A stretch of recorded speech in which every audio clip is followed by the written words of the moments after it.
Students, let's start the lesson for today.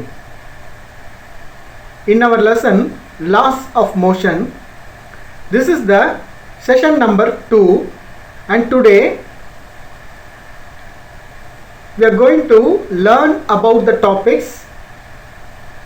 First one, discussion on Newton's laws, application of Newton's law, that using the free body diagram, and the last one, particle moving in a inclined plane. Let's move to the lesson for today.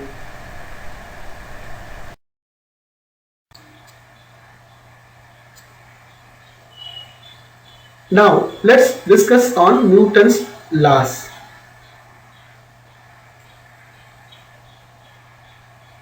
Newton's laws are vector laws because it has both direction and the magnitude. Why? Force is equal to mass into acceleration in Newton's second law. In Cartesian coordinates, the equation is Fxi cap plus Fyj cap plus Fzk cap is equal to Ma xi cap plus ma yj cap plus ma zk cap. We substitute here with mass into acceleration, and by comparing the both sides, the force and the mass into acceleration, the scalar equations are Fx is equal to max. The acceleration along the x direction depends only on the component of force acting along the x direction, and the second one, Fy is equal to may. The acceleration along the y direction depends only on the component of force acting along the y direction. And third one, Fz is equal to ma z. The acceleration along the z direction depends only on the component of force acting along the z direction.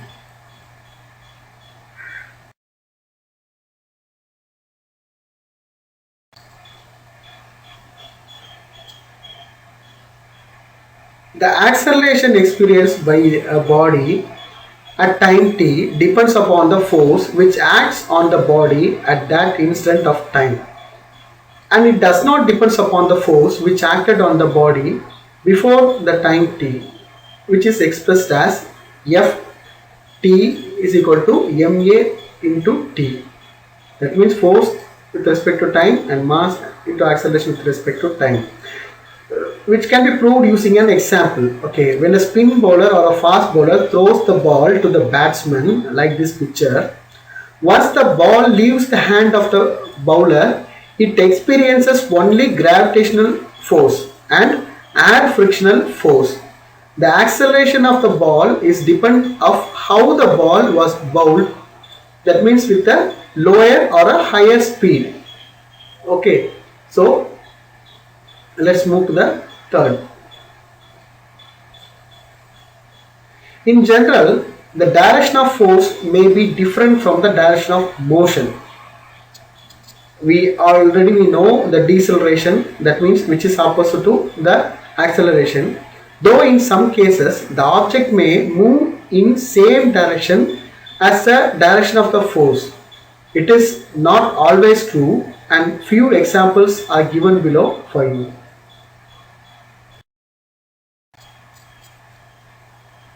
The first one, force and motion are in same direction. Let's see a picture. Here Newton is sitting here and the apple is on fall. Okay, that picture and the motion which you know very well. When an apple falls towards the earth, the direction of motion, that means the direction of velocity of an apple and the force which it acts oppositely, the gravitational force also, are in same downward direction, and this is called the force and motion in the same direction. The second one, force and motion not in same direction. See, the earth experiences a force towards the sun, but it actually moves in elliptical orbit. In this case, the direction of the force is different from the direction of motion. If it happens, that means the force and motion are in same direction, then we will sit in sun. Is it possible? No. And the third one, force and motion in opposite direction. If an object is thrown vertically upward, the direction of motion is upward, but the gravitational force is downward. The juggler using the ball, but the direction of the ball is towards the ground.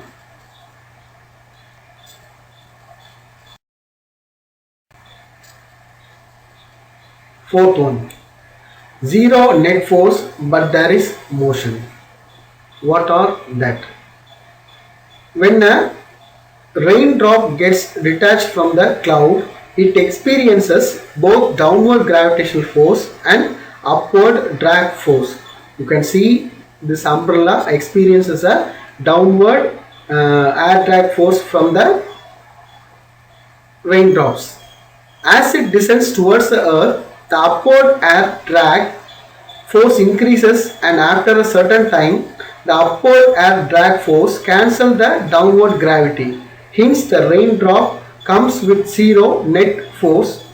Therefore, the zero acceleration but with non-zero terminal velocity. While the raindrop reaches the umbrella or the ground, it will have zero acceleration and it will have a non-zero terminal velocity. Then the fourth one, if multiple forces, okay, F1, F2, F3 or till let's go to Fn, act on the same body, then the force, total force F net is equivalent to the vectorial sum of the individual forces. Their net forces provides the acceleration. Using the term F vector net is equal to F1 plus F2 plus F3 plus dash dash dash Fn vector. Newton's second law for this case is F net is equal to mass into acceleration. In this case, the direction of acceleration is in the direction of the net force. You can see an example here, a bow and arrow.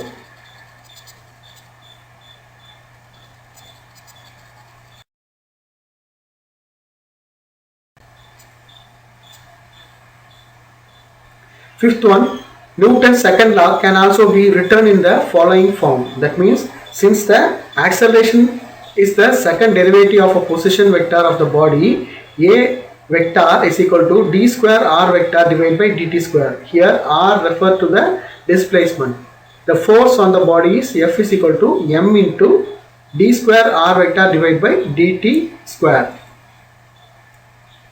Sixth one, if no force acts on the body, then Newton's second law, m dv vector by dt is equal to 0. That means mass into acceleration is equal to 0.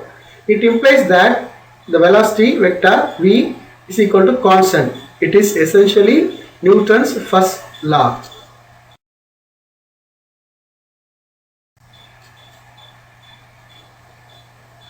Newton's second law is cause and effect relation. Force is the cause and relation is the effect. Conveniently, the effect should be written on the left and cause on the right hand side of the equation. So the correct way of writing Newton's second law is ma is equal to F or dp vector by dt is equal to F vector. Already you know P is equal to momentum.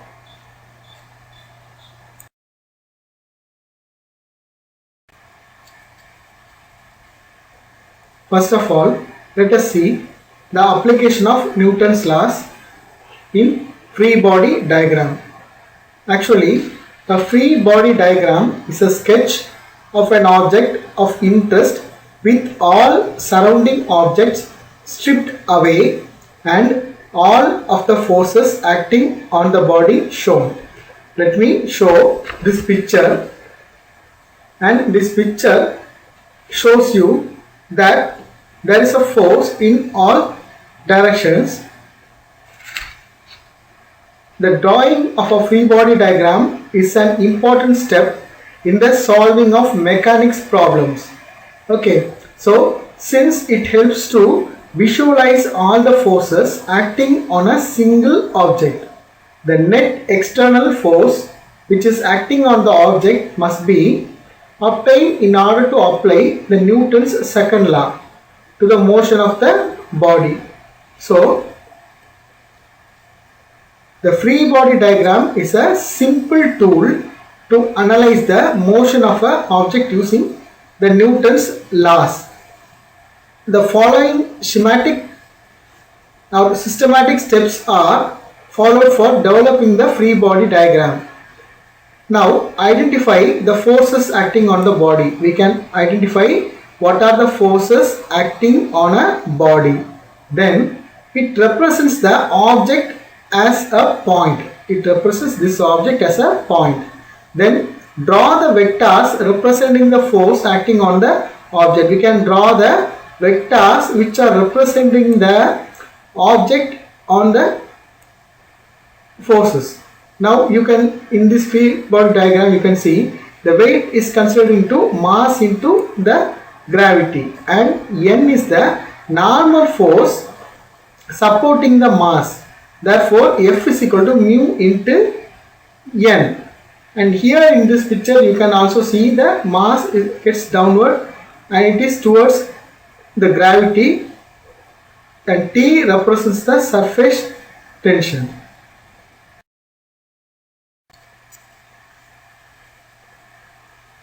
Particles moving in an inclined plane. You already know about the inclined plane, and when an object of mass m slides on a frictionless surface inclined at an angle theta, as I shown in the figure, the forces acting on it resides the acceleration of the object. Okay, so it resides the acceleration of the object and speed of the object when it moves down. Then see, it reaches the bottom. After the inclination, the body reaches the bottom. So the force acting on the object is, during the inclination process, the force acting on the bodies are downward gravitational force mg. Okay, then normal force which is perpendicular to the inclined surface, normal force which is perpendicular to the inclined surface. Students, the gravitational force mg is resolved into a parallel component which is mg sin theta along the inclined plane, and the perpendicular component mg cos theta, it is perpendicular to the inclined surface. Therefore gravitational force mg is equal to parallel component mg sin theta along the inclined plane and the perpendicular component mg cos theta which is perpendicular to the inclined surface. To make you more understand, I put this diagram also. This is a free body diagram with mass at here, and if you take it in the end, it is mg. Okay, this is the normal force perpendicular to the inclined surface.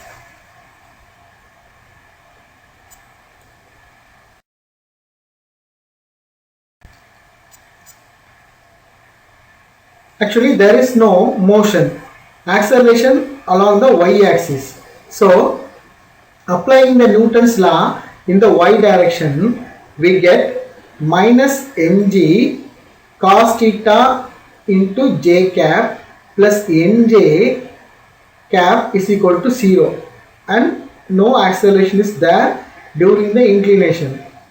By comparing the components on both sides, by comparing these two components which are present in the both sides, we get n minus mg cos theta is equal to 0, or n is equal to mg cos theta, which I already told you in the previous equation.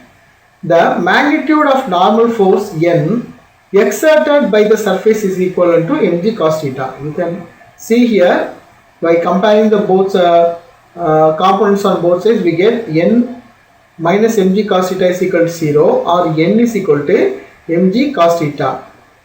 Okay, so applying Newton's second law in the x direction, we are applying the Newton's second law in the x direction. We get mg sin theta I cap is equal to ma I cap, because here mg sin theta I cap is considered as the force.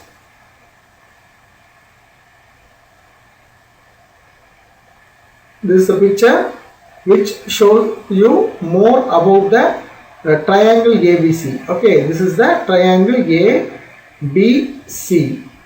In this inclination part, A, B and C. See, total angle is equal to 90 degree plus theta degree plus theta 1. Okay, 90 degree plus theta 1, which is equal to 180 degree. From the above equations, we get theta 1 is equal to 180 degree minus 90 minus theta. Therefore, the total value is 90 minus theta, because we reduce here. But from the figure, theta 2 plus theta 1 is equal to 90. Okay, from this figure, theta 2 and theta 1 is equal to theta 1 and theta 2 is equal to 90 degree. Therefore, theta 2 is equal to 90 minus theta 1, or 90 minus theta, and it gives theta 2 is equal to the value of theta, because this can be cancelled, only we get this theta.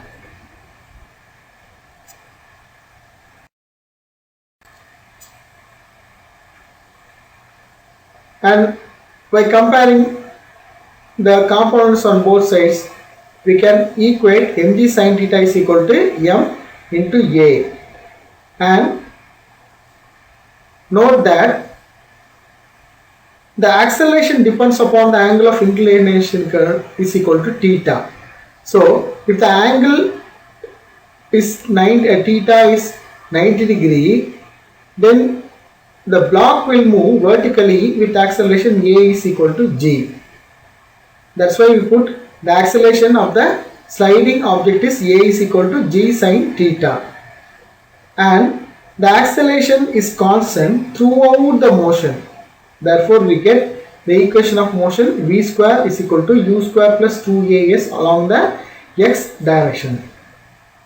The acceleration a is equal to g sin theta. The initial speed u is equal to 0 as it starts from rest.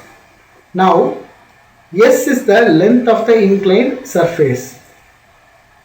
So, the speed v, when it reaches the bottom of the inclined plane, it will give v is equal to root of 2sg sin theta.